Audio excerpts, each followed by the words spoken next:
T'as fait une séance ou un entraînement un peu plus intense ou juste un peu différent d'habitude, puis le lendemain, aïe, aïe, aïe, tu marches un peu comme Monsieur Burns dans Les Simpsons. Et puis là, ben, tu te demandes si c'est normal, tu te demandes si tu dois continuer à bouger, si tu dois arrêter de bouger. Moi, je suis parfois souvent courbaturée. Si j'avais compté le nombre de fois où j'ai été courbaturée en 31 ans de pratique, je le sais pas. Puis jusqu'à ce que j'étudie l'anatomie fonctionnelle, je savais pas trop quoi faire. Puis je le sais aussi à quel point les courbatures peuvent nous faire douter. Donc dans cette vidéo, je vais t'expliquer comment je gère mes courbatures en tant que prof de yoga et en tant que femme qui veut simplement bien bouger au quotidien. Je vais t'aider à mieux comprendre qu'est-ce qui se passe dans ton corps quand on est courbaturé et je vais te partager ce que je fais pour soulager l'inconfort, pour m'aider à mieux récupérer et surtout pour rester active aussi sans aggraver les choses. Je m'appelle Isabelle Pourtier, je suis spécialiste en yoga anatomique et créatrice de Siraflo. Mon travail, c'est d'aider les femmes et les pros du mouvement aussi à comprendre le corps et à bouger de façon plus intelligente pour retrouver une pratique qui est vivante, même avec des tensions et des douleurs. Je suis convaincue que les tensions et la douleur ne sont pas une fatalité et que pour évoluer, tu as juste besoin des bons outils.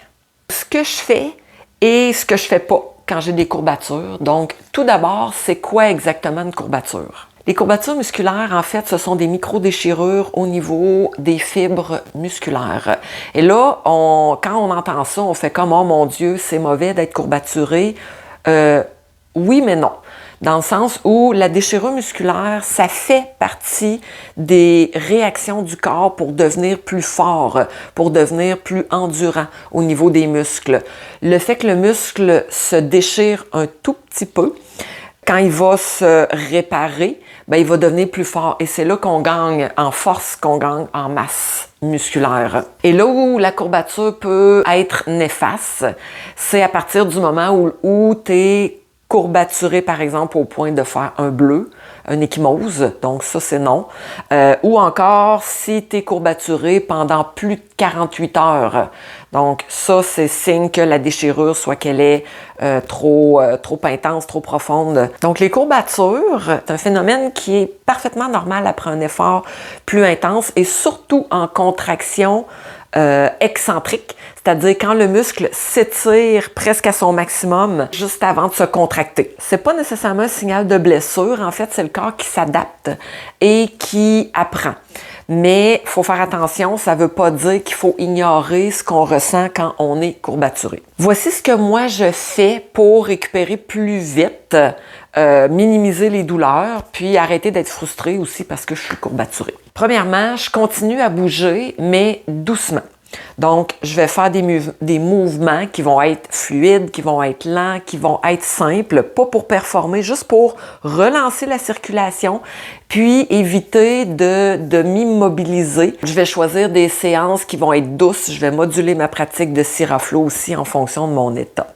Deuxièmement, je vais m'hydrater beaucoup plus que d'habitude. Pour soutenir mon corps pendant la phase de récupération, l'eau va aider les tissus à mieux se régénérer. Troisièmement, je vais appliquer de la chaleur, donc pas de glace.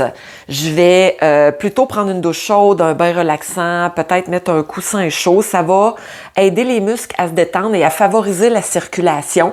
Dans le même ordre d'idée que tout à l'heure, ça va optimiser la réparation des tissus musculaires.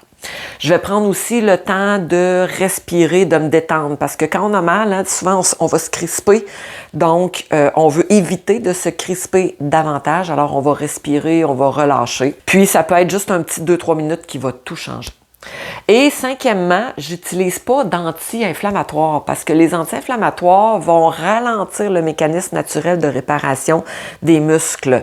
Et si jamais la douleur devient vraiment trop intense, ben là, à ce moment-là, je vais me permettre peut-être d'utiliser plus du Tylenol ou de l'aspirine pour soulager. Et finalement, je me rappelle aussi que c'est une sensation qui est temporaire. Les courbatures normales durent jamais longtemps, 24, 48 heures, tout au plus. Donc, en résumé, les 5 astuces que j'applique pour m'aider dans mes courbatures. La première, je continue à bouger, mais lentement. La deuxième, je vais m'hydrater beaucoup plus que d'habitude. La troisième, je vais appliquer de la chaleur. Ça va vraiment aider. Ensuite, je vais prendre le temps de respirer et d'essayer le plus possible de relâcher mon corps. Et finalement, je n'utilise pas d'anti-inflammatoire. Au besoin, je vais plutôt utiliser un antidouleur. C'est important de comprendre que les courbatures, ce n'est pas le signe que tu t'es mal entraîné.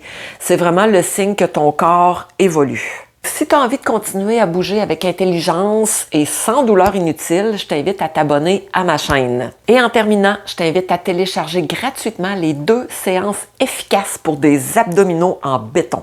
Le lien pour accéder à ces 2 séances Siraflo sous forme de vidéo gratuitement et dans le descriptif en haut ou en bas de la vidéo. Je prends le temps de te remercier beaucoup pour ta présence. On se retrouve bientôt pour continuer à explorer le mouvement intelligent, pour aussi bâtir ensemble une pratique qui est actuelle, qui est anatomiquement précise et profondément humaine. À bientôt!